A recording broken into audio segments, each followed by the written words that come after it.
Yeah. Well, actually, when I do podcasts, I'm cranking them up to like 1.7. Okay. So they kind of sound, Yeah. but like you get a whole hour done in like 30 minutes.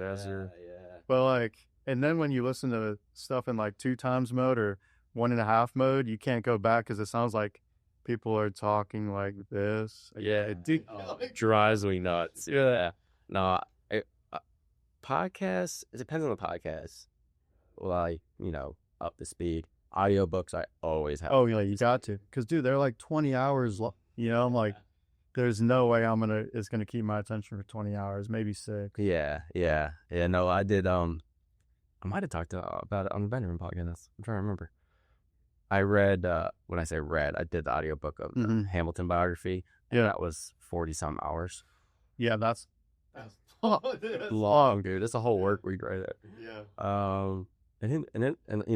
I did times 2, but I feel like I cranked that sucker out pretty quick. Like, it was maybe 2 weeks I had that sucker wrapped up.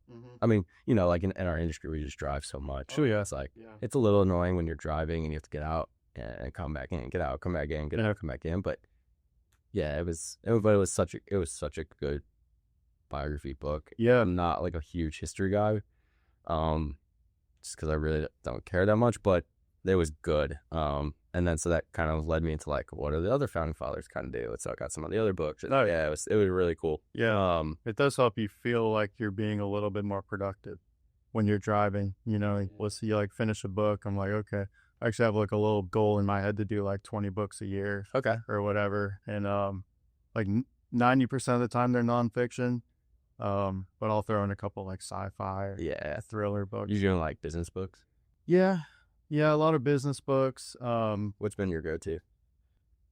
Just whatever's recommended. Like I'll go on TikTok and kind of just be like entrepreneur books, or if listening on a podcast and someone will make a recommendation and I'm like, okay, add that to the wish list. Yeah. And so I got like 40 books in my wish list, and I'll just kind of be like, what do I feel like listening to next? And I want to say I just not just, but this year at some point, beginning of the year maybe, finished the audiobook. It was called, it's like one of those ones that everybody reads. It's not like Rich Dad Poor Dad was good, but classic. It's a classic. It's Blue Ocean Strategy or Blue Water Strategy. Oh, I ever heard of it.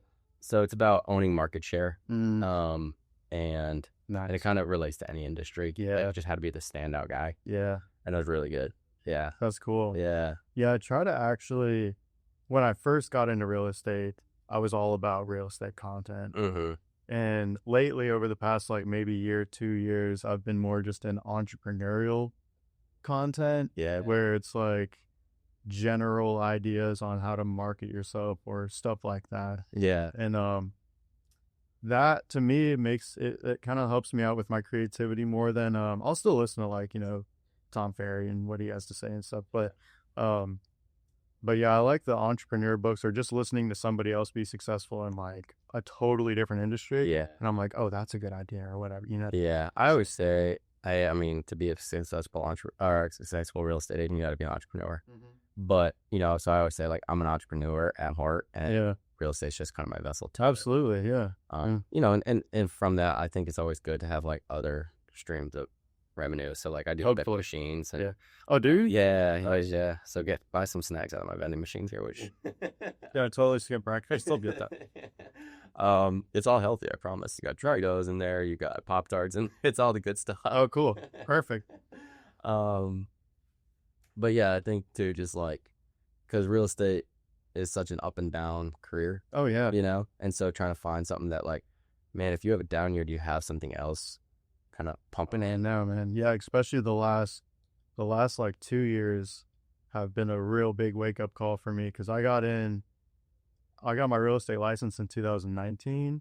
Okay. So it was like upward for the first like 3-4 years, and then last 2 it feels like obviously there's people killing it, but like for someone who's just getting started, that was like, dang, like I'm doing the same things I do every day and I'm getting less results. Like, shoot, how do I make this more sustainable? Why do you think that is?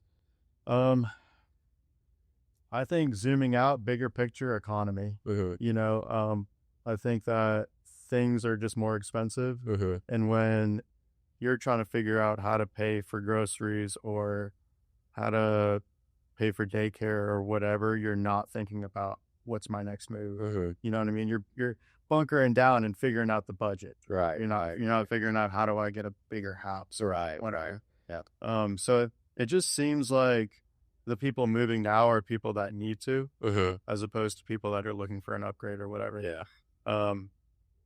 So yeah, that's definitely like, I just feel like I have a little more free time, and that's why I'm doubling down on the videos and marketing and stuff to try to reach out and catch those people that are moving here. Yeah. Or whatever. And then taking the time to kind of organize myself a little bit too with like financials and automating things. Cause like the first like 2 or 3 years in real estate, I'm just like seat of my pants. Whatever's top of mind, I'm doing it. But there's no structure. There's no things I do every day. There's nothing like that. So I'm like, okay, let's figure out you ever heard of Ryan Serhant, the finder, keeper, doer? I'm like, okay, what's my finder work? What's my doer work? Let's structure this a little bit better so I actually have some consistency with my results and my, stuff like that. So I feel like there's seasons. Yeah, for sure. To life and whatnot. But yeah, just in that season right now where I'm kind of dialing it in a little bit. Yeah. So that way. So let's talk about your YouTube channel. Yeah. What's your handle? It's living in Raleigh living in Raleigh-Durham. Okay. With Jon Tennant. Because I was living in Raleigh when I moved to Durham. I had to add the little dash. Yeah. That's cool. And how's it been working out for you? Great. That started in 2020. I got my real estate license in 2019, and like 4 months later, the shutdown happens. So I'm like, holy crap. I'm getting all of my business from open houses. That's it. And can't do open houses now. So I'm like, okay. So I'm listening to podcasts, and there's these guys in Portland, Oregon, that are living in Portland, Oregon, and they're crushing it. And I'm like, let me literally copy what they're doing. Yeah. And sure enough, like 3 months later, I get my first deal, sell the house, make 10 grand. And I'm like, holy crap, I just paid for all my equipment, paid the rent. I'm good to go. Like, let's keep going with this. And that was awesome. Actually generating my own lead from social media. I was so excited. It feels really cool. Yeah. And so with that channel, when you first started it, like, how did you have like a game plan, like a goal or a target market or anything like that? Or is you just like, hey, let me make some dope videos and see what comes of it? No, it was deliberate. There's, I studied the guys in Oregon, and they had like 4 or 5 videos that did very well. Okay. And they were like generic kind of 5 things you need to know about Portland. Yeah. 5 things or 5 top neighborhoods. What you need to know about selling a house in Portland, Oregon in 2020. Right. There's specific things, and I basically just took that and just made it Raleigh. Yeah. You know what I mean? So I was like getting really into SEO, like how to show up on search engines, because that's the cool thing about YouTube is if you title it right, it'll pop up on a Google search. That's where I've always struggled. Like, I don't know what to title my junk. My YouTube is only right now. My YouTube is only the podcast. Okay. Well, you can definitely title the podcast something that'll catch. Have you seen my podcast titles? I haven't seen the YouTube ones. So they're the same as the Spotify, but like, okay. I don't know. Look through them. Let me know what you think. All right. If I need to change them. There's a website that's free. It's called what's it called? I think it's called like For the People or something. If you go on Google and you type in For the People or Google search For the People, it'll pop up, and then it's its own search engine, and you can type in Raleigh real estate, and it'll show you what people are searching related to Raleigh real estate. And it has categories. It's like so questions like what is Raleigh real estate, or what is popular in Raleigh real estate, and you can just copy that and paste it. Oh wow. And it'll tell you like, this is the most searched what question related to Raleigh real estate. Copy that, paste it, and you'll get at least a couple 100 views just from that. Really? Yeah. Wow. Okay. Yeah, I'll look into that. Yeah. Well, with your videos, who are you target market? Like, your target market's out of state people? Yeah. No. Yeah, literally 100% of the people I get from YouTube are out of state moving here. Which states are you seeing the most of? California, Tennessee, New York Okay. are the top 3. Interesting. Tennessee is interesting. Mm-hmm. Yeah, it makes sense though. Still want to stay in South, but don't want to be a Tennessee or whatever. Tennessee rivals the Triangle in like science. So they have a lot of research facilities and like Really? yeah. And a lot of people will come over here because we have a lot of research facilities. So they kind of bounce back and forth a lot. I've had people that have moved to Tennessee too. So I mean, yeah, it seems to be a big science hub. Mm-hmm. Yeah. So you're with Jim Allen. Yeah. You've always been with Jim Allen. Yeah. So you got your license. Oh yeah. What made you want to join Jim Allen's group? It's the number 1 team in America. Yeah. Isn't that crazy? That's crazy. Like Coldwell Banker is obviously like a massive conglomerate. Right. And they have however many thousands of agents and teams, and Jim Allen is the number 1 producing agent. There's another guy in Orange County, California that's pretty close. He might have beat him a couple of years, so they're like neck and neck. Yeah. But to be producing that volume in Raleigh is crazy. That's crazy. And so when I was like green, I didn't really know anything. I was like, hey, can I get an interview here? Like, can somebody?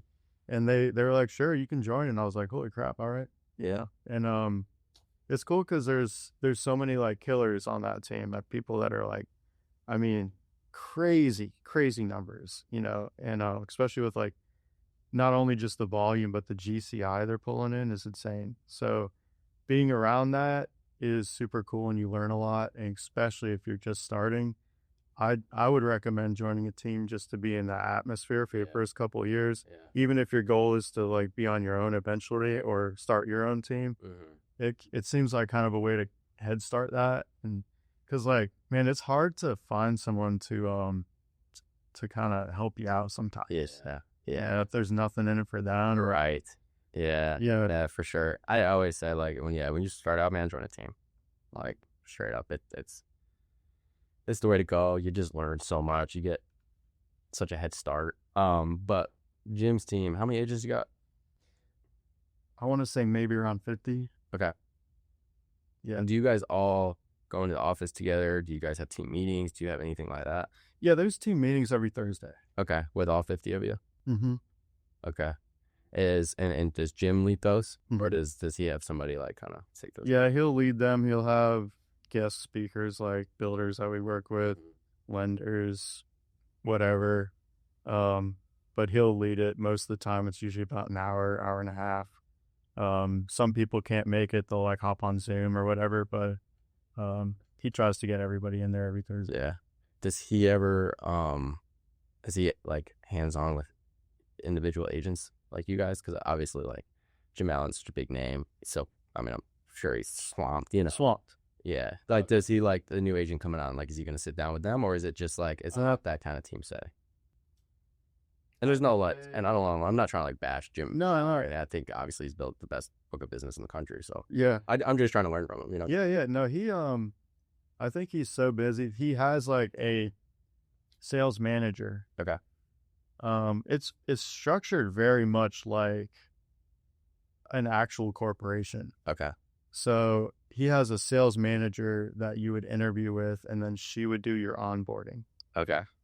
If you want FaceTime with Jim, you have to either like catch him if he's walking through the office, or if you want to actually talk to him about something, you need to get on his calendar. Okay. So you talk to his assistant, you know, it's a whole thing, but yeah, he is absolutely swamped. Like, and then you're sitting with him for an hour, and he probably gets like 25 phone calls. Really? Yeah. That's pretty, yeah, it's nuts. How long has he been doing it? Do you know? I think around 40 years. Wow. So there's a guy on the team, Harry Thorpe, who was his first buyer agent that he hired, and he's been on the team for like 30 years. That's crazy. Yeah. Wow. Absolutely. Obviously, he's built a pretty good culture. People are staying 30 years. That's wild. Yeah. It's nuts. But yeah, he does provide a lot of opportunity for the people there. And you know, you get into a lot of these houses that you wouldn't normally get into. And we do a lot of open houses. Obviously, like the main source of his business is new construction. So he's at this point in his career, he's also developing land. Right. So he'll get like this 10-acre property in Apex, flip it to a local or a national builder with the agreement that he also gets to list the homes. Right. So that's when he calls you up. He's like, hey, Ethan, I have a new neighborhood, 20 homes in Apex. Can you head it? Obviously, we split the commission, but I'm going to hand you 20 listings. Right. You know, and here's the contact for the builder. Go ahead and set everything up. You're in charge of marketing. You're in charge of getting them all in the MLS. You're in charge of getting the contracts, but this is what I got going on. Interesting. That's an interesting concept. Yeah. That's cool. Yeah. He's putting the land in front of the builders and then also selling it. So it's like a double whammy. Yeah. That's cool. So for yourself being part of this mega team, like, do you have a desire to lead a team? Do you feel like, hey, this is kind of where I'm, for me? For sure. Like we said in the beginning, I feel like I'm an entrepreneur. Real estate's just the vessel. So yeah, definitely at some point I would love to branch out. My kind of goal would be to be 100% self-sustaining on like my social media platforms. So if I can make enough money off of like YouTube, TikTok, Instagram to where I'm comfortable with paying my bills and saving money and whatever, then I'll eventually, like, you know, branch out and do my own. Yeah, like you're saying, self-sustaining, like money not from like monetization but from like sales. Yeah, maybe a little bit of both. Yeah, you know, I thought about like because I've been doing a lot more community highlights. Okay. And a couple businesses have actually collaborated with me, and I'm like, hey, you know, this might be a good idea. I did a coffee one actually where I was like, hey, if you're interested in checking out a new town, you should go to the coffee shops and hang out, you know. And Sir Walter Coffee accepted my collaboration, and I was like, hey, maybe I can start charging for this. Right. You know what I mean? Like, hey, I don't have a lot of followers right now, maybe 1,000, and I have on average 1,000 impressions per reel, but like, hey, throw me $50 and we'll do a collab. Right. I know, like, I would definitely be cool with figuring out some way to monetize, make some money off that. For sure. Sponsorships, like, you know, wouldn't it be cool if the coffee company sponsored this? Yeah, you know? Yeah, that would be cool. Speaking of which, let's highlight it because I just kind of got right into it. But this is Porch Culture Coffee Roasters. So there's this coffee shop, Quarter Note. It's Glenwood Avenue. Okay. It's actually across the street from the Compass Raleigh office. Nice. So we all kind of go there a lot. And this is the coffee they serve up. Porch Culture. This is the Happy Medium Blend, made in Mexico. You should be, we'll talk about it at the end, 'cause I'm not, tasting hints of cocoa powder, almond, and sweet. And they are out of Tyler, Texas. So shout out Tyler, Texas. Okay. And shout out Porch Culture, because Quarter Note has some of the best coffee I've had. Really? And I don't know, like, you know, again, I don't know which, you know, if you're getting a latte, obviously they're not using like a medium blend. They're going to use like an espresso bean. But, you know, just for what we're using today, like I doubt they're using this for a lot of their coffees. But this roast. But yeah. Okay. Seeing if there's any like social medias for them. Are you a big espresso guy, or are you kind of just like the regular coffees? I'm a big, I like espresso. Yeah. I like espresso. Like caffeine doesn't really, like, especially coffee caffeine. Now, if I drink like a White Monster or something, I don't do those. But if it's just like a coffee, it don't really affect me. So like after dinner, like an espresso after dinner or something. That's wild. Oh, like good for me. I'd be up all night. Really? Yeah. Or, you know, Americano is an espresso shot with hot water poured on it. And so, you know, if I can pick one, I would probably pick that if I had to drink something. Because Just a straight up espresso water. hot And you're just, that's it. throwing it back. Yeah. Yeah, no, it's good. That's so grown, man. Yeah, no, it's good, man. So we have this coffee machine at our house, and it's some Phillips something, and you fill up the top hopper with beans, and then there's like a little jug you fill up with water, and then there's a little screen on there, and on the screen you either do like you can do a latte, a cappuccino, because there's a little milk froth to it that will automatically frost it for you. Nice. So you can do like the lattes, the cappuccinos, or you can do Americano, just a regular cup of coffee. Is there anything else? Or an espresso. Damn. Yeah. So it's cool. All we got with that, huh? Yeah. Well, yeah. I gotta. If you're gonna buy this machine, which I recommend you do because it's the best machine in the world, don't buy it retail. Retail's like $800. We bought ours Black Friday for $400, and it goes on sale for $400 for quite a bit. All right, that's not too bad. And that's not bad. And we drink. I mean, at least like my wife, I make her a latte every morning, and then I just drink a black coffee. But I mean, we use it multiple times a day, and so for us, it's just like it's a game changer. Yeah, you know. That's cool. So I highly recommend. I wish I got. It's like a Phillips Latte Go, I think it's called. But it's really good. Don't know where I was going with that. Oh, espresso. Have you had an affogato? No. Okay, so this is one of my favorite like desserts. Is straight up vanilla ice cream with espresso on top. Oh my god, that does sound good. It is unreal, dude. Especially like if you go to like a lot of Italian restaurants or something. Our favorite restaurant's the Oak Steakhouse in Raleigh, and they added it to the menu, which is pretty sick. Shout out Oak Steakhouse. Nice. Send me a free affogato. But it is good, and it's something you can make at home, like if you have an espresso machine, obviously. But it's something you can make at home, and it's good, dude. It's really good. Yeah, that's cool. Do you drink coffee every morning? Yeah. How do you do it? Just an espresso and throw some creamer in there. Yeah, and that's it. Get straight up. I don't drink it straight though. Yeah. That's cool. Most people don't. Yeah. You know, I found like I did use creamer. Well, I stopped for two reasons. One, my grandfather's this old Puerto Rican guy, and so he laughed at me pretty hard when I put creamer in there. Here, man, you use creamer? Oh no, thanks, Gramps. No. So I had to switch for that, and then but once you get into like, for me anyway, like once I found like, okay, you get into like actual coffee roasters, and that's what they do instead of like a Starbucks that's been sitting on the shelf for 8 months and that dessert is still allow that, or like a Dunkin' or something. Like it's so much more rich and smooth than something like that, you know. Especially like, I mean, if you go like a Folgers or something like that, like I'm putting creamer in there, you know.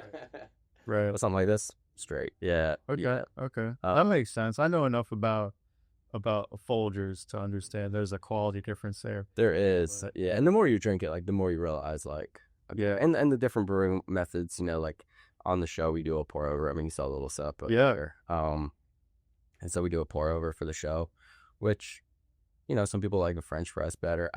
For me, like, I don't know if I would taste the difference at my level of expertise.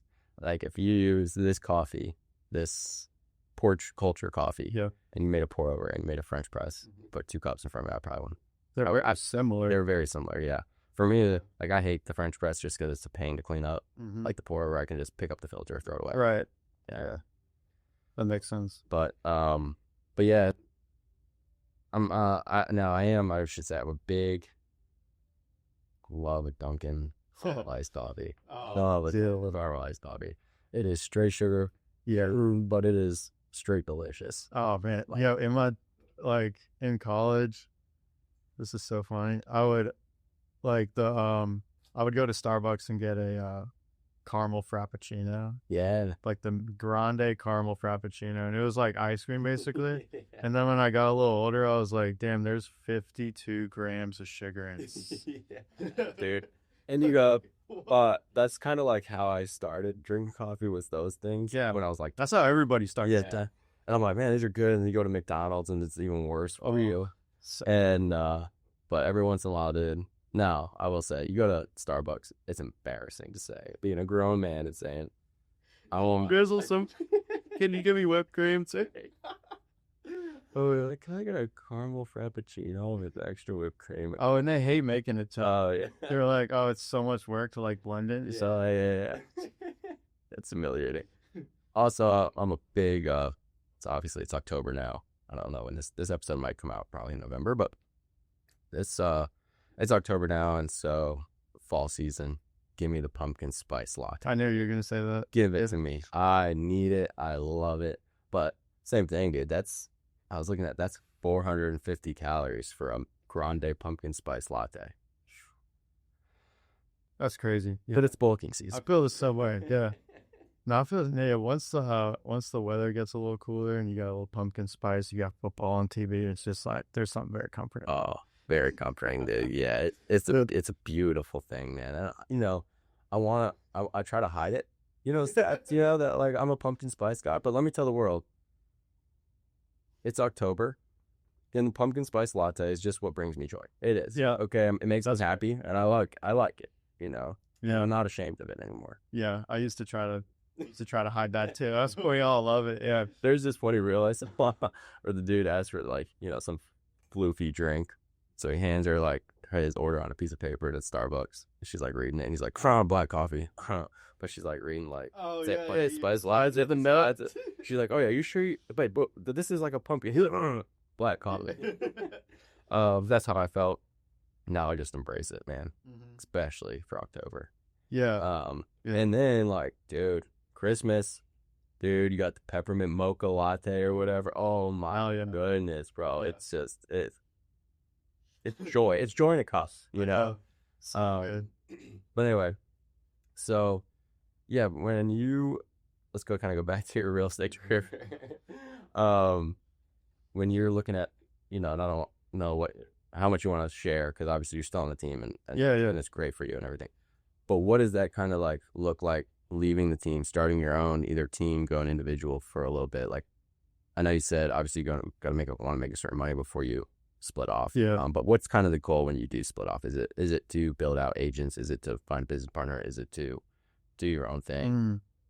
I don't know if I've gotten there yet mentally. I think the idea of a small team would be cool. Yeah. I don't want to have the team running me. You know, I did this year, I kind of hired in quotes because he's more like a contracted person. I give him a X amount of money every month, for, you know, 10 videos or whatever. Okay. But, that's the first person I kind of got on staff or whatever. And that's been like huge for me because now I don't have to, come up with he comes up with the ideas for me. He comes up with the place. If I want to shoot a listing video, obviously I have to figure that out. But for the other filler content and stuff, just to stay consistent, he's helping me out a ton. And for what I'm paying him, I'm like, this is huge. You know what I mean? Like freeing up, because making content, I'm sure like you're early on with the podcast, so you're probably doing most of it, right? You're probably clipping it. I'm doing everything now. Coming up with the titles, like you said, all that. Like I'm sure that probably takes hours. You know what I mean? Yeah. At some point, wouldn't it be cool to just hand that off? Oh, it'd be beautiful. You know what I mean? Like that, and then you have free time, and then you're still getting all the benefits of the podcast. Right. So I'm like, that's why I was talking about earlier, like trying to figure out how to automate things. That way I can hand them off to people. So I think just taking it in slow steps, like, okay, maybe next I can do a assistant that also helps me with like closing coordination, right? Stuff like that. And just take it a step at a time and see where it takes me. I don't have like a big goal or anything.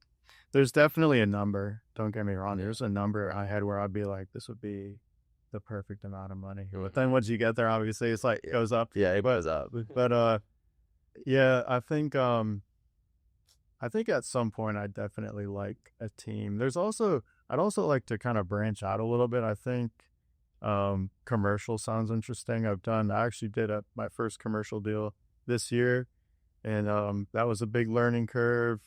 Smaller, like boutique, off of Glenwood, and that was really cool. And then there's also like business brokerage that I've been looking into too. So there's like a couple different things I want to get involved with. Residential real estate's great, but it's kind of like sometimes I kind of get bored of it, to be honest with you. Yeah.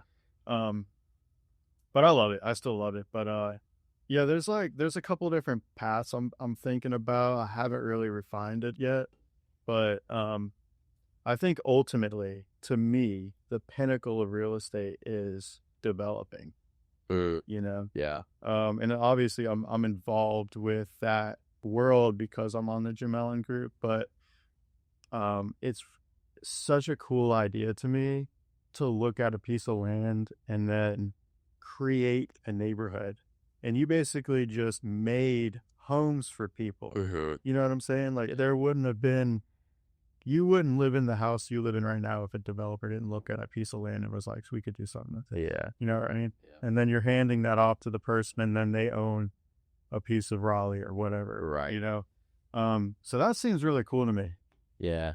Um, Yeah, the development side is really cool. I started my career, I guess, when I was like 17 and then wow. 18 when I worked for a land development company. So I learned a lot, and it was really, like you said, like, yeah, like you just start with the raw land, and Yeah. then you go a year or two later, and it's like there's houses with kids running around on the streets, and it's wild. Mm-hmm. Yeah. And obviously it's good money in development, you know. It all ends up, Oh, it's insane. They print money. Nuts. yeah, it's crazy. It is obviously hard, like, you know, for somebody like, so I'm 25, so for somebody like me to kind of break into that space on my own, like, it probably couldn't be done. So you gotta find, I mean, connections are everything, but then, you know, have partners, investors, and all that good stuff. So Yeah. but that's definitely a route. Even as an agent, like that's a lot of times that's what Jim kind of trains us to do is he's like, hey, if you get a listing and it's a little shack in Holly Springs on 10 acres of land, think about, can you maybe develop this? Right. Instead of listing it as a resale listing, come to me and say, hey, they're trying to sell this land, not house. They're trying to sell this land for 300 grand. Could we do something with it? Right. You know what I mean? Yeah. And if you have an opportunity like that, then you can hit up, there's only like 10 developers in Raleigh, Mm-hmm. you know, just call them all and be like, hey, what do you think? Is this a good idea? Right. Let's partner up. You know, that's kind of how to, but yeah, he does a lot of that. And then he also does like the splitting lots, like in North Hills, there'll be like a 2-acre lot with an older 70s homes, split it into threes. You're good. And like have 3 houses on that. Yeah. You know what I mean? Yeah. So you can do like little things like Right. Like, your subdivisions, that kind of stuff. Yeah. and you'll kind of learn the process of what it's like to get engineered plan to split a lot and then go to the city and be like, hey, is this cool if we do this? And then they'll be like, yeah, but you have to do these 4 things first. Right. And you kind of get used to that process. And then, you know, obviously the money is the big part. Right. You have to have money to do all this. Yeah. But yeah, I mean, there's so many possibilities and stuff. So it's hard to like really stick to something in real estate, I feel like, because there's so many things. There's so many avenues. Like, you know, you talk about commercial development, there's residential, there's you know, like renting, like, you know, leasing, property management, flipping, building. That's another Airbnb, short-term rental. Like, there's just so many different avenues you can get into. Yeah. Mm-hmm. And it's one of those things too, like, so I had a shout out Jason Kojak, listen to Jason Kojak episode. He teaches real estate investing at NC State. And, you know, talking about building wealth through real estate. And you know, just, I mean, it's just tried and true path, you know. Oh yeah, man, that's what got me into it. Yeah. And, you know, and there's so many different avenues. So even if, like, you say, yeah, I feel like a lot of people are like, yeah, I'm going to do Airbnb, you know, because you arbitrage, there's different options. So there's cheap options to kind of get your foot in the door. If it doesn't work out, it's all good. Like, let's try flipping, let's get an investor or two and flip a house and see what happens. Or, you know, I mean, there's so many different options to try a long-term investment in property, or let's just try to sell a house, whatever it might be. But yeah, that's why that's why I love real estate. Is like, yeah, you might get bored with selling the residential house, you know. Okay, well, let's flip a couple houses. Yeah. You know, we can still sell, but we can, you know, we flip a couple, add some excitement to it, make some extra money, you know. Yeah, there's just so many different avenues. But anyway, so I'm excited for you, man. I think you would be a break off, make a dope team. Yeah, Be sick. that would be cool, man. So tell me about your baby girl coming up here in December. Oh, Does she have a name? yeah, Marin. Marin. Yeah, Maryn. So both of our grandparents, or both of our grandmas are named Mary. Okay. So it's like a little modern twist to Mary, but Yeah, paying homage to that. that's cool. Yeah, super excited, you know. I mean, it's coming up. Just painted the nursery yesterday. So don't have any furniture in there yet, but it's getting real. It's getting real, man. You know what I'm saying? It's October, mid-October. When in December? When's the actual? December 18th, 19th. Oh my gosh. Yeah, so it's like 2 months. Right? Yeah, man. That's wild. Yeah, it really does. For the first like 2 trimesters, it doesn't sink in. At least it didn't for you. Like it's like, okay, yeah, baby on the way, I'm excited. But then when she starts showing and you can like feel it kick in, and you know, you start getting a couple things here and there. I got a little closet full of clothes now. Yeah, then I'm like, okay, this is really happening. But I'm excited. Yeah. Definitely really excited. Yeah. He's the freaking best, man. The first thing I bought her when I found out she was pregnant was this like daddy's little princess outfit. Which I got a couple pink things. I'm like, I don't know sizes for babies. At least I mean I do now, but I did then. I think it was like a 6 month or something. I'm thinking, oh yeah. So like I tried putting it on her when she's like a newborn, and it's like swallowing her up. Freaking yeah, dude. I just wanted this to go on her. You know, But it's the best, man. Yeah, it's the best. So I'm happy for you, dude. That's exciting. yeah. Since you or when was she born? She was born in the beginning of April. Okay. Yeah, so she just turned 6 months. Okay. Yeah. So did you take any time off in the beginning? Like a week, maybe. A week. That's it. Well, like, yes and no. Like, yes, I took time off. Like, I didn't come into the office, I guess, as much. But you were still like working from home. Still working from home. Like, so, like, I remember I had at that point, like, so I you know, you talk about I still do the podcast, like, still, like, I still stock the vending machines too. Right. I have like 7 of them or 8 of them. And so I need to start delegating some of this stuff. But anyway, like they needed to be stocked. I don't have anybody. So that was like, you know, a few days later, I'm like, I gotta go for the day. Yeah. It's like there's stuff I had to do. Does your wife work from home? So she's a nurse. And so she's what's called I'm gonna botch this. A CRN. I don't know. Basically, she can work 1 day a week. Oh. So that's what she does. She stays home with the baby and works 1 day a week. And her mom comes in and watches her. Oh, family, that's big. Yeah, it's huge. Yeah. But yeah, she works at the Raleigh Orthopedic Surgery Center. Okay. So she's in there with the surgeries and all that good stuff, helping out. Yeah. So you've kind of figured out how to juggle like the time thing, where it's like, you know, obviously she needs to have someone there 24/7. But she goes to work, you stay at home, kind of thing. Y'all are juggling that, because that's what I'm kind of not worried about. But I'm like, we'll see how this works. Yeah, I mean, I would say like I don't know your circumstance. Like for me, I'm super blessed. Like so, her parents live 15 minutes away. My parents live 20, 30 minutes away, something like that. So anytime I can call her mom, boom, they're there. Yeah. I mean, both of our parents, like both of our moms work, but they had like jobs that they could. They're pretty flexible. So that's huge. But as far as like juggling it, like my wife, she does such a great job of like, I mean, she loves being a mom, like loves it. And so she genuinely wants to be home all the time with her, which is great. And then as far as like just try to be a dad is like how to, you know, I still want to build a big business, but you know, I'm learning I can do that from home. Yeah. I can still be on the floor crawling around with Amelia. My daughter's name is Amelia. Crawling around with Amelia and still still build business at the same time. It's not one or the other. Yeah. Oh, absolutely. And you, I think you'll probably find too, this is just a projection based on like other experiences I've had in life, but when you have something like that pulling you so much, that you become a lot more better of a time manager. Like the time that you do have, you're more efficient, you know, and stuff like that. And then, I mean, you have a lot of motivation now too. Yeah. Because it's not just you, it's you and this other person and your wife. And you have to figure out how to make it work for all three of you. Yep. And so for us, man, like, so we got married at 22, and had a kid at 25. And, you know, a lot of people for us were saying like like for me, right? When I was 22, I'm like, yeah, I want to marry this girl. I was dating her since I was 14. Wow. And I'm like, yeah, like obviously I'm like, let me just wipe her up because Yeah, what are you doing? Yeah, what are we doing? And so she's getting more and more beautiful every day. I'm getting uglier and uglier every day. So I'm like, I gotta lock this down.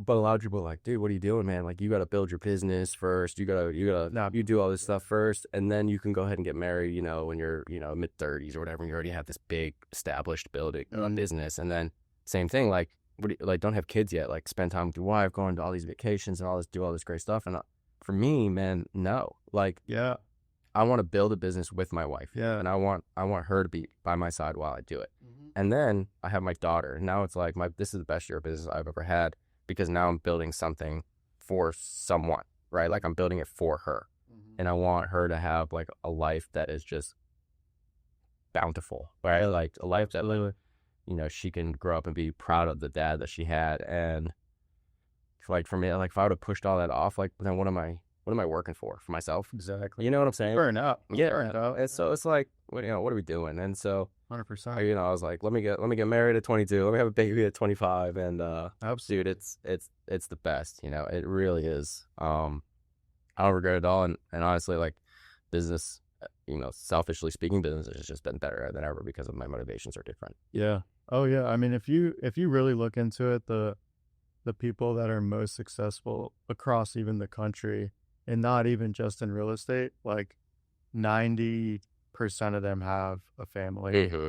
I've seen that stat. And like I don't think it takes anything from that. Like you say, it gives you this like deep drive to keep going. Where I saw a little bit of success in my early 20s, and I was making $200,000 a year as a 25-year-old. You're like, oh, this is amazing. But then you're like, what next? Yeah, now what? Like there's like an emptiness there. But yeah, ever since I kind of found out that we were expecting, it's like there's like a different feeling there, that's kind of fueling me. Yeah. So yeah, I'm really excited about it. Yeah. And just being able to be a dad, dude. Yeah. Like fatherhood, man. I mean, I'm young in my fatherhood career, my fatherhood life. 6 months in, and it's the best, dude. Mm-hmm. I just have. That's what everyone says. I don't have anything else to say about it. It is the best. I'm, like I said, I'm lucky because my wife deals with a lot of crap that I don't have to deal with. Now she's starting to crawl. So, and she rolls over. So like now we're trying to change her, and she won't stay on her back. Like she wants to roll over, and so you're trying to like, there's just like poop and pee everywhere. You're like, oh my goodness, dude, what are we doing? And but so she deals with all that. I'm not all that. I try to help. So I try to help. And because of like she does deal with that during the day, I feel like at night when baby wakes up, it's my responsibility. To rock her back to sleep. So you found a balance. We found balance. She probably won't see it as balance. I do. How's she sleeping at 6 months? Good, man. Yeah, she is funny, dude. She after like 2 or 3 months sleeping 12, 13 hours through the night, no problem. No way. And then she did that for another 3 months. Yeah. And then it was a little regression, man. Like for like 2 or 3 weeks, just like that's normal. Yeah. And just waking up every couple hours, just crying and stuff. And sometimes you walk in there and your heart breaks for your daughter. And then sometimes, man, you walk in there and you're like, I'm gonna snap because you won't freaking go to sleep, bro. And yeah. So it's just funny. And it could be during the same night. Like I'll get up at 2. I'm like, oh, my poor little baby, man. She's crying. She's suffering over here. And then I get up again at 3. I'm like, are you freaking just go to freaking sleep. It's not that hard. But no, it's, yeah. I'm excited for you. It's the best. Yeah. It's awesome. So you're kind of weight training, all your exercise and stuff. What do you do for that? Recently, this past couple months, I've been training for a half marathon. Oh, nice. And prior to that, the furthest I ran was like a 10K. Okay. So I used to run a lot in high school and college. Where'd you go to college, brother? St. Leo University. It's a smaller school in Tampa. Okay. Like right up the road from USF. Oh, really? Sick. Yeah. And we didn't have like we're D2, so we're not even in like the NCAA. Or we are, but we're not ranked or whatever. Yeah. We don't even have a football team. So Yeah, so I ran a lot in college and high school, but took a little bit of a break, not intentionally, and then I signed up for a 5K to kind of get myself going again. And having that on the calendar, I'm like, there's nothing. I don't have an option. Where am I going to show up? And so then I kind of got addicted to it, and I was like, what's next? Let me do another. What do we do another one? And now I'm up to like a half marathon, and now I'm like, now my whole algorithm's like running, so I'm like, trying to, oh shoot, it'd be cool to like run the Boston Marathon, and yeah. That's like, I get like obsessive about things sometimes, so I'm like, this is like my new thing right now. Yeah. But it's great. Like I put on a lot of weight over like the last year, just not working out. So this is kind of getting me back in shape, and I feel better. I feel like clearer, with my thinking and more energy throughout the day and stuff. So I run in the morning, and then, by the end of the night, I can actually like go to sleep. Right. My mind's not racing. Right. But yeah, that's been like a little bit of a journey getting back on the wagon, so to speak, with the fitness and stuff. Yeah. Yeah. For me, like you said, every year I have to have some event on my calendar, or like, dude, I'll balloon up, bro, like big time. So it's always been like I'm trying to think, like 4 years ago I started doing that, and so I did a little triathlon, and the next year another little triathlon, then I did a half marathon, and then so that was last year, and then this year I did another little triathlon. I'm done with the triathlons. Really? Yeah, dude. What? I just don't like them. Okay, that's fair. Like I just don't like, and they're different kind of hard. Like the half marathon was tough, because my headphones didn't work, so that kind of sucked. Oh no, you were sitting there with your thoughts all day. There were my thoughts and my wheezing breath, for I don't know how long, 13 miles or whatever it is. Yeah. But like you're like, okay, I just have to get to the finish line, right? Like that's like your only thought. And for me, like I'm not a runner. I'm not built. I ran cross country in high school, but I was terrible. Never made varsity in all 4 years. I'm just not a good runner. But I just do it because it's good to do hard things. And but for the triathlons, dude, it's like, okay, you have your swim, and you go like, okay, I just got to get through the swim, and you do it, and then you're like, now I have a bike, now I just got to get through the bike, and then it's like, okay, now I have a run, now I just got to get through the run.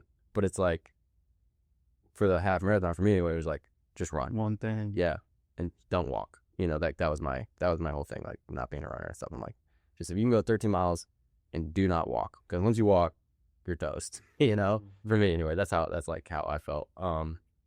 And so that was my goal. And then, but for the triathlons, man, yeah, it's tougher. I don't enjoy riding a bike at all.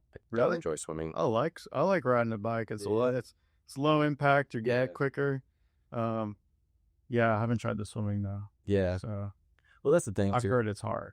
It is, especially if you don't train. I didn't train at all for a swim this last one, because for me it was like, okay, it was like a 500-meter swim or something, I think. Okay, that's gonna take me 10 minutes, 8 minutes, something like that max, right? So I'm like, worst case scenario. How far is that? Like, I forget. It's how many hours or something like that. 20 laps, something like that. All right, correct me if I'm wrong. I don't remember. But because I want to say 250 is 10 laps. Could be wrong. Don't know. So for me, I was like, okay, best case scenario, it'll take me 6-7 minutes. Worst case scenario, it'll take me 8-9 minutes. That's like, but no training. And so that's what I did. I was like, I'm not training for this. Now it sucked because I had no energy then for my bike. Yeah, that's why they put it in the beginning. Yeah. Because it sucks all the energy out of you. If they put it in the end, you would die. You would die. You would drown. Yeah. Yeah. Because, dude, like, I mean, you're using every muscle in your body, trying to get going. And I probably shouldn't say this on here. No. So I'm dying during the swim, right? Like, I'm halfway through. And it was a cancer awareness kind of race, I guess. So they had the cutest freaking kids, dude, at the end of the pool that had cancer. They're like, you got this. You can keep going. And I'm like, and I want to quit, right? Obviously, because I'm dying halfway through this stupid swim. But then you look up and you see these kids with cancer encouraging you. Yeah. And you're like, first of all, I just want to get out and give you a big freaking hug. But then you're like, I can't quit, bro. Yeah. Like, I'm literally going to drown in this pool because I got to, do my best in front of these kids, dude. And I guess they set it up that way. And it probably could, because that was smart on there. Probably because I would have just like, I mean, this one was in a pool, So like, Huh. you could like, I mean, I don't know if you could stand up in it actually. No, I don't think you could. But you can like, some people were like kind of chilling on the sides Oh, you could for take a a sec. Yeah, Mm. I mean, technically you could, but then people get mad at you because you're in their way. Yeah. But then so like my thought was like, oh yeah, if I can get halfway through, I'm gonna stop for 10 seconds and then keep going. But then I like get up out of the water, see these kids like, you got this, keep going. I'm like, there's no breaks for me. There's no breaks for you guys. So yeah, you know, seriously. yeah, it was cool. It was really cool, dude. And it definitely pushed me. Oh my god. Yeah, was that the longest swim you did? Was the 500? Yeah. Okay. Yeah. And I'm just not an endurance guy. Like I hate every endurance. Sucks. Yeah. It just sucks. Yeah. I'd rather just lift. Oh yeah. It's easier for me. But you know, For like your I said, heart. It's good for your heart. it's good for your heart. It's just good to do hard things. Yeah, absolutely. So, but like I said, yeah, I just try to throw something on the calendar every year. I don't know what I'll do in 2026. Maybe I'll do another half or something. Half Ironman. Dude, half Ironman would be, Oh, come on. it would be sick. I would love to do something like that, but there's just like, I just hate it. So it only felt like, Dude, how is like a whole Ironman is a 2.5 mile swim. yeah. And then it's like a 120-mile bike and a full marathon. Dude, crazy. That's crazy. Anyway, Be the pinnacle, I think. yeah, so I was talking to this dude on a cruise who had an Ironman shirt on.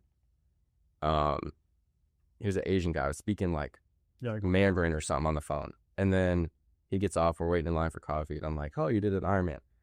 First of all, he's like fluent in Mandarin or whatever language he's speaking. And then fluent in English. Like, would have no idea that he can like speak another language. And I'm like, and he did a full Ironman. I'm like, this is the most disciplined human being I've ever met. Yeah. It was unreal. And so I'm like, looking at it, I'm like, he's like, oh, dude, you can do it, man. It's easy. Like, as long as you train, you can do anything with training. And I'm like, no, I cannot. Okay. Like, yeah, I would love to be a point guard in the NBA, but no matter how much training I get, that'll never happen. Like, you know? And, yeah. But those, dude, they're psychopaths. These Ironman people are psychopaths. No, you know who's really a psychopath is ultra runners. Those are psychopaths, dude. Like they just did I think it's called the Cadona. I'm definitely saying it wrong, but there's like 4 or 5 ultra marathons that are like 250. Yeah, like the Moab 240. Oh, that's the one. Yeah. And I was like, dude, that is actually insane. It's insane. It's insane. And then, so there's this. Have you ever heard of Courtney DeWalter? No. So she was this English teacher. I don't know if she was English. She's an elementary school teacher, and always been into running. And so she signs up for, well, she's done other obviously endurance races and runs and stuff, but she signs up for the Moab 240. And you know, there's hundreds and hundreds of people that run this race, and she finished first by 12 hours. Oh, like, dude. She was on Joe Rogan's podcast, and she was talking about it. Joe was like, you literally could have finished, went home, ate dinner, had a full night's rest, ate breakfast, came back, and second place runners still an hour out. Oh, crazy deal. She's psycho, but she's like, is it all mental, you think? I think so. I mean, obviously there's genetics, like there's training, there's genetics, a little bit of genetics, but for someone to dominate that hard, there's just, her whole thing is like, she calls it the pain cave. Like, how deep can you go into pain? Yeah. And I want to know what she's actually thinking. Listen to her. Like, her name's Courtney DeWalter. She's on a bunch of different podcasts. Yeah. Like, if you were just listening to her, like, you think she's the sweetest lady in the world, but she's a freaking psychopath if you're running that hard, that fast. Seriously. But like, as far as like mindset stuff goes, like, she's got it. It's unreal. Yeah. I'd read that book. Yeah, she wrote one. Yeah. So, but yeah, those ultramarathon runners, man. Like you said, like when you get into something and you kind of get obsessive, that's like, I got back into running. Same thing. I'm like, I think I'm gonna do like ultramarathon. Yeah. So I think I do marathon stuff, and then I do like the 13-mile half marathon, and it pushes me to my max. Good. Yeah. I'm good. That's Then you're like, okay, that would take me like an entire decade frame. That's to even like maybe qualify. Yeah. Oh my gosh, yeah. And these ultra marathons too, like, it's not road running. You know, you're trail running. Yeah, you're going up a mountain. Going up a mountain, And then what's even harder is coming down the mountain, Mm-hmm. like, and just the wear and tear on your legs. It's like, so I live in Angier, which is Harney County. Yeah. And we have a state park there called Raven Rock. And, you know, there's a bunch of hiking trails and stuff. And so, you know, I was training like on those trails, and I did this 3-mile loop, and I thought I was going to die. Mm-hmm. A 3-mile loop, bro. And I'm like doing this and it's North Carolina, so it's flat, you know, especially central North Carolina. And I'm like, to do this for 240 miles uphill and then back downhill, because downhills are tough, dude. Yeah. And yeah. I'm like, it's mind-boggling. I feel you. I think the same. Yeah. It's easy to make a goal like that when you're sitting on the couch. It's so easy to make a goal like that. Oh, 100%. Yeah. Do you have anything besides the half that you're trying to do? Did you sign up for that? I did. Yeah, it's the City of Oaks one, and it's on November 9th, I think. Okay.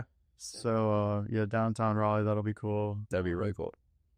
And yeah, other than that, once I'm done with that, I'll figure out what's next. Yeah. I'm gonna probably try to do a whole one. We'll see. Yeah. I thought about triathlons too. Yeah. Just to knock at least one of them out. Yeah. Would be. And that's what the only ones I've done are these sprint ones, and so they're short, they're quick. Right. But they're fun. Like they're not as intense as like if you were to go to a real and everybody's super serious about it. Mm-hmm. They're more fun, something to. Got a lot of old people there. There's also cooked by a 75-year-old is always fun. Oh my god, getting passed by like a little kid or something. That's so funny. There's also a new like fitness challenge called the Hydrox. Yeah, I've heard of it. That sounds kind of cool too, because it's a little bit of a strength. Yeah. Yeah, that would definitely be hard. I mean, it's only 3 miles. It's only 3 miles of running mixed with like a couple different. Yeah, like it's gear. I think it's like the wall ball stuff. Mm-hmm. You met him, DePonte. Yeah, he does them. Oh, nice. Or he's training for one. Something. Yeah. That's awesome. Yeah, he's a beast. Yeah, I don't know, man. Maybe I'll just lift. Try to eat right, and yeah. At this point, I'm just trying to stay like healthy. You know, like I don't want to be LeBron James, but I do want to at least be able to run a mile. Yeah. You know? Like there's some baseline stuff. I need to be able to lift like 100 pounds. Right. I need to be able to run a mile without getting completely gassed, and just so you can be there for your kids. Right. Eventually, she's gonna want to play soccer, and you're out hanging out with her. Yeah. Yeah, that's a big thing too. So I mean, like. Yeah, I'm always super motivated by people in their 50s, 60s, 70s that are fit. Yeah.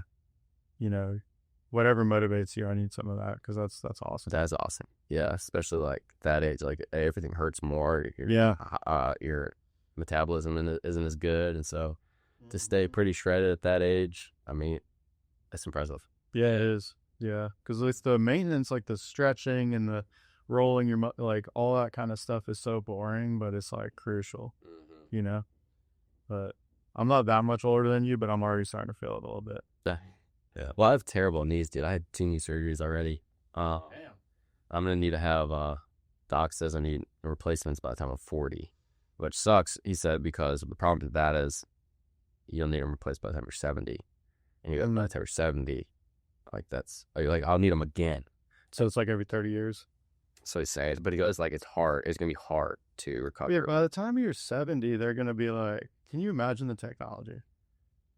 Isn't that always the thing? Like, yeah, I love the fact. Like, I love they're gonna be able to. The technology is gonna be great, but it probably won't, and then I'm gonna suffer. But forever, it is what it is. Because I guess I tore both my meniscuses in high school, and I kind of just lived with it. Ran cross country with them, and the stuff still hurt. Yeah. But then eventually, dude, I was like, it was just to a point I was like I'm laying on the couch and it would just like lock up or something crazy, and I'm like, I need to get these fixed. Mm-hmm. So they scoped them, and it's been great since. They're starting to hurt again. That's the most dude thing of all time is just to push through it. Just push. I'm good. I'm good. We're gonna throw some ice on it. Yeah. Yeah. Which was like if I would have got them taken care of, or at least like maybe did PT or something before, probably would have helped. I did a little bit, and it didn't help. So that's why I was like, I quit after like 3 weeks. Yeah. And just try to tough it out. But yeah, they're starting to hurt again now. So like, sucks. But that's the other thing. Like running is so bad for your knees that I thought maybe like swimming is probably the best like all around. Yeah. Biking is really good for you. Yeah. Like I said, it's low impact. You can do a bike race. That might be good for you. Maybe. Do a 100-mile bike race. That's right. I'm kind of a chicken on the bike, dude, because I used to not be, and I wrecked a few times, and now I'm like, oh man, really? Yeah, like not like where I like broke anything, but like I bit it pretty hard, and I'm like, yeah, I'm not taking these corners as fast as I used to, you know. So I'm a little bit of a chicken on a bike now. So you're not really much of like an adrenaline junkie? Oh, not at all, dude. Let me sit on a couch, comfortable with my feet on the ground, you know. Yeah, I don't do heights. Really? No. Have you ever been skiing? Do what? You ever been skiing? No. I would do skiing though. Yeah. Yeah, that would. I feel like I can get into that. I mean, of course, we live here with the heights, but yeah. Yeah, but like my dad did skydiving when I was a kid. Like, and watching them, I was like, oh yeah, I'm gonna do that when I'm older. And then I'm like, yeah, I'm not doing that. I've done it. It's not, honestly, like once you land, you're like, oh, it wasn't that. Yeah, but see, like I would pass out. So, like, there's just no shot. Like looking. Oh, it's the nerves are there, dude. It makes my stomach queasy right now just talking about it. We were at the little things, dude. We were at the beach, and it was like I think it was 3-story, or yeah, it was 3-story. So we're kind of standing there, kind of looking at the ocean, and I like look down, and even that, bro. Oh, and I'm like, I can't do it. Oh, that's a big a trust exercise, because your first jump, you're totally like in with another guy. Yeah. And he's the one that tells you when to jump. He's the one that pulls the cord. He's the one that tells you how to land. You're basically just along for the ride. Yeah. You know? So you're just like, all right. You know. Was it fun? Yeah. Would you do it again? Yeah, I would do it again. Yeah. When you land, it's like a cup of coffee. It's like a little espresso shot. Oh, I'm sure, man. I'm sure you're jolted. Yeah. How long does it take from the time? About 10 minutes. Really? Yeah. It's like the training and getting ready takes like 5 times longer than actually just doing it. Really? Yeah. That makes sense. Yeah. Yeah. It's cool. I mean, I wouldn't seek it out, but if like you wouldn't want to train it to do it like by yourself, right? No, not that into it. But like if a group of friends were really wanting to go, I would be like, yeah, let's do it. Yeah. A group of my friends wanted to go. I'd be like, have fun. Yep. I ain't doing it. Yeah. Yeah, I don't know. I guess I'm down with the chicken. No, I wouldn't say. I mean, I would say like, I mean, hey, committing to a podcast is a little bit of a kind of a mental thing too, in a way, putting yourself out there and starting off. Yeah, it was tougher. Doing the podcast is tougher than I thought it was going to be. Yeah. Like I'm more comfortable now because I don't like you're right around probably 20 or something like that. And so, but like, dude, the first one I did, go watch episode 1 with Davis Holt. Great episode. He did a great job. But dude, I didn't sleep the night before. I was so nervous. Oh, you're just like so nervous, dude. And I know Davis, so it's kind of crazy. It was literally, and then once you get rolling, you're like, okay, just sitting down with 2 friends talking real estate and stuff. But now, yeah, like now, you know, it's comfortable. I love it. Like, yeah, I really do love getting to meet new people, hear their stories and stuff like that. Yeah. It's awesome. But it's fun. Yeah. And so I don't plan on stopping anytime soon. Mm-hmm. We'll see. So 2026, you know, just keep going, dude. It's an awesome podcast. There's been people that have like tried to do this or have done it for like 20, 30 episodes and then they stop. Yeah. But there's nobody in Raleigh that does a local podcast, because you can take this wherever. You don't have to just interview agents. Right. You can interview the person that owns Porch Coffee. You know? Yep. Like, it's so cool being able to listen to something where people are talking about local stuff. Yeah. You know, you know, the last one I listened to Benjamin's podcast, and he was talking about like Holly Springs and Grand, and what was the neighborhood he lives in? The golf club, Oak something. So yeah. But I was like, yeah, I know that neighborhood. Like, it's cool. Cold Oaks. Yeah, that's it. Yeah. It was just like really cool hearing about that and like, you know, the success he's had and just like the area and stuff. I learned like 3 new things about Raleigh just listening to that. Yeah. So I mean, I'd really strongly encourage you to keep doing it. Yeah, no, I appreciate it. No, what I was saying was I definitely am going to keep doing it. And for me, what helps me keep accountable with doing it is like I have people signed up for weeks out. And so it's like you have to, yeah, like I'm not going to, like, unless I call everybody and cancel and say I'm done. you know, I feel like it's easy to die out if you just can't get anybody to come on, you know? And so then you're like, what do you do? You know? Yeah. And the collaborations are good too. Yeah, thank you. Yeah. That's how I found you. Yeah. You did a collaboration with Jenny. Yeah. I follow her and I was like, oh, what is this? Yeah. Oh, yeah. Yeah. Yeah, the collaborations are huge. So when agents like some have not collaborated, yeah, which is kind of crazy, but some have not. But the ones that do, helps the podcast like immensely. I don't have a big following, so but the people I interview do, and so it does help the podcast in a big way. Yeah, I'll repost it all day. Thanks, man. Yeah. So for what I was saying, for 2026, like what I'm going to kind of look at the podcast. This year has been almost 99% agents. I had 2 lenders on. I think that was it. And we'll see where the end of the year goes. But for 2026, yeah, like you said, like I want it to be more like other business owners. So yeah, coffee shop people, or, you own a restaurant or whatever, like, because like I said, like I always say, like real estate is an entrepreneurial endeavor. And so you still have to have that mindset. And you can learn from somebody that owns a restaurant, which is the hardest industry to be an owner in. And you can take things from that person and then apply it to your real estate career, the hustle and grind and stuff. And so, yeah, I think that's kind of where I want to go with it in 2026. Obviously, getting those people on is always a little more difficult. Like it's easier for me to get real estate agents on because we love talking about real estate. Yeah, talking about us. But as the podcast grows, and it's been growing, like it's great, and the momentum grows and adds validity. So when people see it and I invite them on, they'll be like, oh, okay, so it's not just like some guy in a basement, it's a legit operation. Oh, it looks good. Lexi. I was like, damn, this is professional. I get a lot of respect for that, because when I first started making content, I had the same mindset. I was like, I'm going to buy a good camera. I'm going to make sure the audio is good, because there's so many people like scrolling on whatever, and it's like, you're standing 30 feet from the camera and I could barely hear what you're saying. Yeah. Like, what are we doing? I need to at least have the quality. Even if like the video sucks, like, okay. You can see me and you can hear what I'm saying. Right. So you laid the groundwork and it looks awesome. Yeah. Thanks, man. I appreciate it. Yeah. It's been fun, and we're going to keep on keeping on. The name's cool too, because I was like, you should have did coffee is for closers. So, you seen that movie? Yeah. I was like, dude, I love it. Yeah, it's cool. Thanks, man. Yeah. What did you think of the coffee?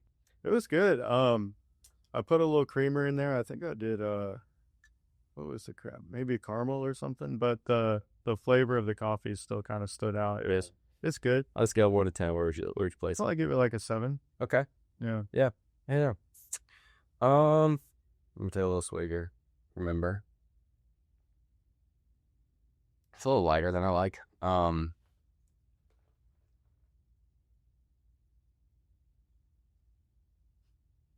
don't know, man. I'm not, just to be honest, I've not tasted cocoa powder, almond, or sweet. I would kind of with you in the 7 space, maybe. Yeah. Maybe like a 6.8. I'll say 6.8. 6.8. Okay. Yeah. That's nice. Yeah. We'll go a little below 7. Cause it was just, again, I try to preface this like every episode. This is just the one bean from this one roaster. I like a stronger coffee. This one's a little lighter. Yeah, I like to taste it. Yeah. And so if I would have got a Porch Culture darker roast, that could be an 8 or 9, But we're only reviewing this happy medium blend. And for me, 6.8. Yeah, that's fair. I think that's fair. Yeah. But it's good. Yeah. So shout out Porch Coffee. Shout out Quarter Note Coffee Shop in Raleigh off of Glenwood. Great coffee shop. A little coffee shop. And the people in there are just, they're like the same people in there every time I go in. And they're the nicest people I've talked to at a coffee shop. But before we wrap up, where can people find you? Yeah, just Jon Tennant on Instagram, TikTok, and YouTube. Sweet, man. Yep. Thanks for coming on, dude. This has been a lot of fun. Thanks for having me. Yeah, absolutely. It's awesome. All right. Bye, everybody.